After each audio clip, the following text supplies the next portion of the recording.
Cheri Martz is our guest today. We're here at Realty Austin. Beautiful. I love coming to these offices. They're gorgeous. Very style forward. Yvette has just style out the yazoo. And very functional, too. It's Very a place functional. you want to come and work. So let's talk a little real estate. Excellent. That's what you do, right? It's my, I consider going into real estate my Oprah moment, you know. Really? Tell me why.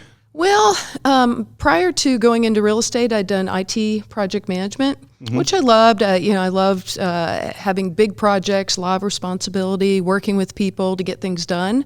But I always loved real estate. It was just like a passion, a hobby of mine. And one day I was lamenting my job, complaining. Lamenting's a fancy word for complaining. And my friend said, "Why don't you go be a realtor? It's what you talk about all the time. It's what you enjoy. It's pretty much the only time you listen to me is when we talk about real estate. Like, go do it."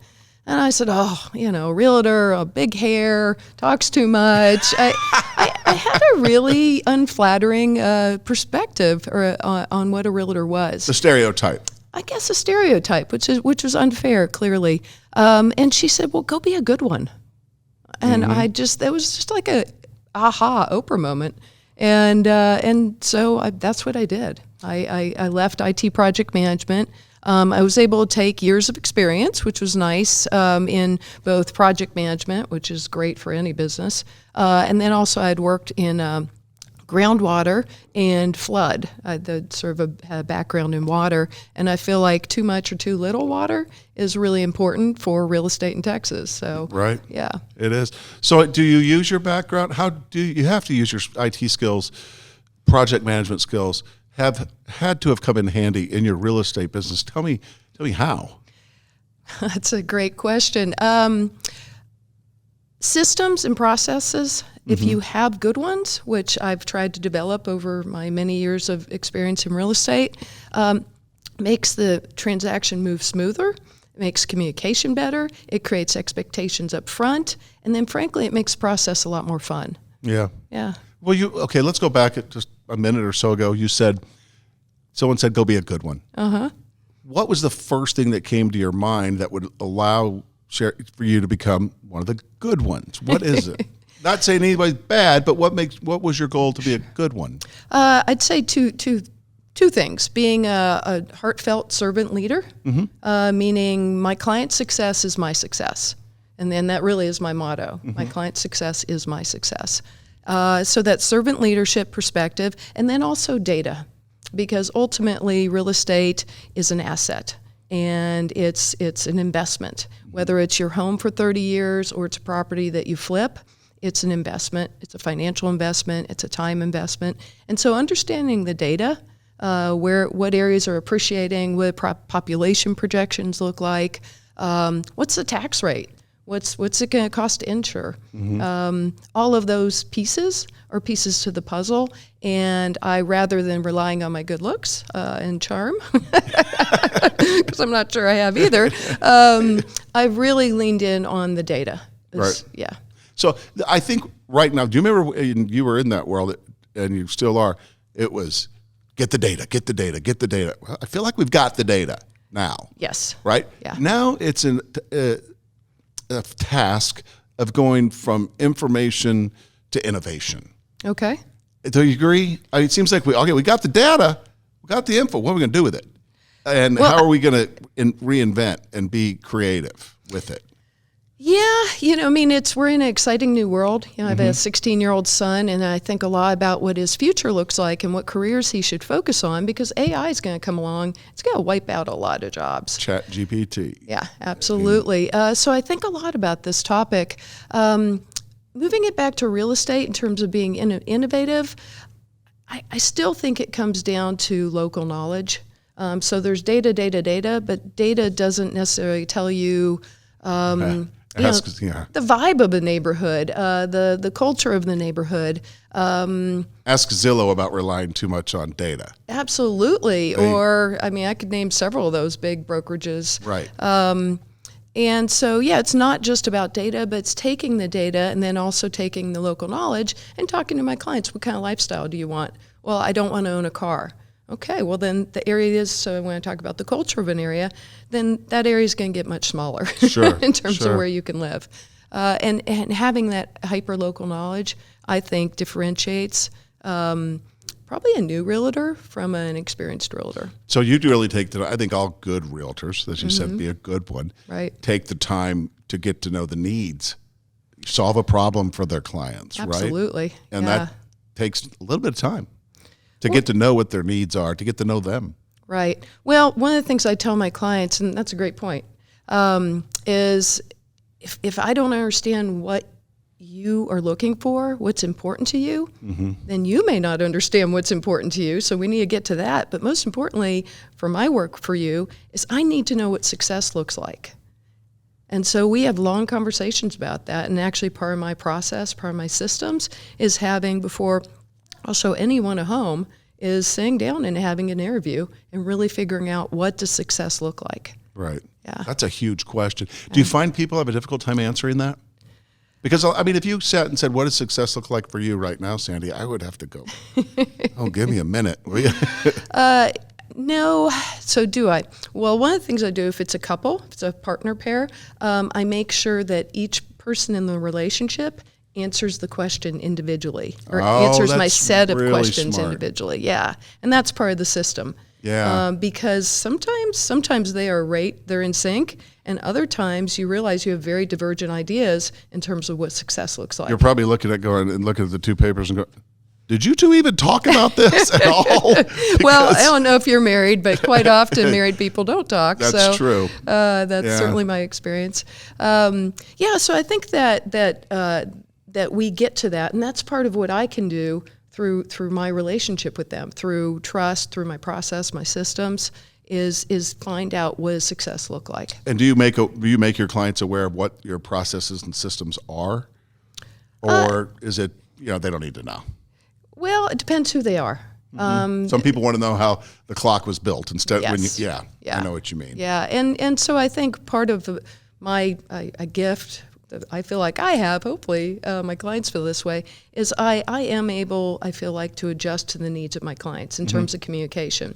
I've worked with clients who all we ever did was, I always do my first interview. I mean, I require that. That's a must-have for me to have the client-agent relationship. But after that, I've done deals where all we did was text. Yeah. I've done deals where I've had, a phone call, 2 or 3 times a week throughout the entire transaction. I've done, deals where all I did was email, or some combination of it. It's what they need. And you got to know your audience. Right. I mean, younger people looking for a home, they have no problem with texting, right? You get someone a little older, they may not want to text about that. It's getting For to know. sure. It's just getting to know them. What works for them. It's all about the client. And then what I also try to remember is that my full-time job is real estate, is serving their needs and my other clients' needs.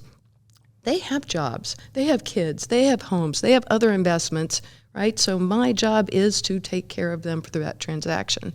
And only allow them to focus on it as much as they can, as much as they want to.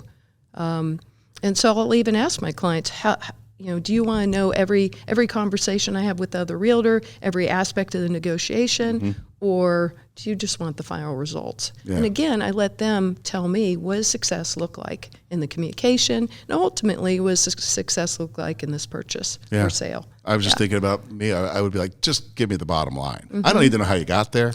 Just give me the bottom. Tell me what's going on. Tell me about your first year in real estate versus now.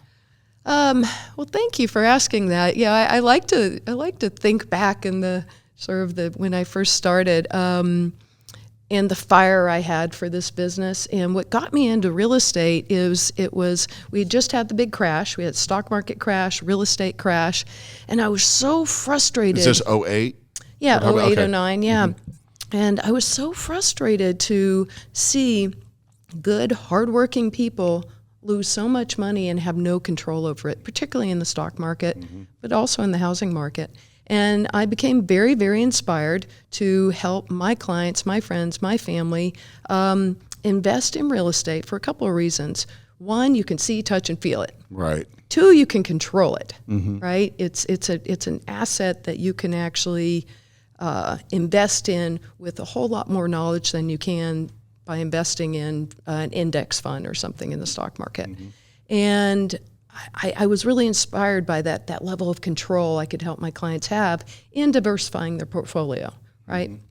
And so I had that fire that I'm going to help people help themselves.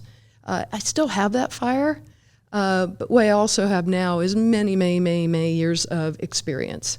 And the older I get, the more I appreciate, because when I was a youngster, I didn't fully appreciate experience, and now I get it. Experience matters. Yeah. Both your successes and your mistakes make you better. One of my favorite quotes, and you just touched on it, is never forget your beginner spirit. Yes. Never forget your beginner spirit, how excited you were to get started down this road. And another quote that I love, and you talk about moving around and doing business, Coach Royal used to say, luck never hit a guy sitting in the shade. I love that. Which means you got to be out there hustling. Yeah. You got to be doing things. And the harder you work, the luckier you get. Yep. Right? Go ahead. I'm sorry. Well, I was just going to say, sort of one of my mottos when I work with my clients, or pretty much any relationship, is I match energy for energy. Right? Yeah. And it feels, what your beautiful quote, Darryl Royal quote, kind of remind me of that. I love that. I do too. Can we talk about your hiking trip? I love to talk about my hiking trip. Yeah, You're going to Spain. I'm going to Spain. And you're going on a 2-week hike. Is it 2 weeks? Yes. And what region of Spain are you going to? And why? I'm curious, why Spain? Absolutely. I'm happy to tell you about that. Come on. More the merrier. So I'm going to do, there's the Camino Santiago. It's a pilgrimage that people take all over Europe. And there's about 5 different routes that end up in this one location. And there's a couple of movies about it. There's a Martin Sheen one, I think, with called The Way, and so it gives you, if you want to watch that movie, kind of get the feel for it. I'm going to do the last 2 weeks of what's called the French Way, and so it starts in France and takes about 30 days. I did not have 30 plus days to leave my business and friends and family, but I am going to take 2 weeks. So I'm going to do the last 2 weeks of that leg. Nice. And why am I doing it? Adventure. I want a challenge. I have to say, I was somewhat. if you know me, you know I just jump right into things. I'm a total jump in the wire person, and so I did. I was just like, I'm going to do it, and then I started looking, calculating kilometers because I'd mapped out the route, and then converted them. And realized I needed to start training. And so that's actually been the funnest part so far, is I've had friends come out, mostly through Facebook, I don't do a lot of Instagram, and just say, hey, can I train with you? Right. And so I got to spend 4 hours hiking on Saturday with a dear friend. I don't think we've ever spent 4 hours together. That's great. Yeah, and have real connection. And conversation. And conversation. Yeah. And on Sunday, did the same thing with a different friend who I hadn't seen in probably 8 years. So how many kilometers a day or miles? Let's say miles, so everyone understands. How many miles a day you got to put in? It's I think on average 16. My longest day is 21. Is this you said it's a pilgrimage? Is it a pilgrimage to? Is there a shrine? Is there a significant location that you're going to? So all the ways end up in Santiago, Spain. And yes, I wish I could tell you exactly the the meaning. I think nowadays most people do the pilgrimage more as a way to just spend thoughtful time. Gotcha. With themselves and others. Gotcha. And the 14 days of hiking gives you plenty of time for introspection and perspective about what you want. And coming out of 2020 and 2021, I think I'm just more and more inspired to take that time. I think you're going to have a great time. I think you'll come back motivated and ready to go, and a real feeling of accomplishment, which is always big, right? I hope Reaching so. Goals. But what I will say is, like any goal, I feel like the training and the build up towards it is almost as good as the experience, right? If it's done wholeheartedly. And so far, I've been so lucky to have people come out of the woodwork and want to participate in this with me. and have that real connection. So, Well, I hope you have a great trip, and I hope you have a great year in real estate. yeah, again, me too. 2023. And thank you so much for the apple pie, my favorite. You're very welcome. I appreciate it. And Yeah. it's been such a pleasure Yeah, thank you, Sandy. visiting with you.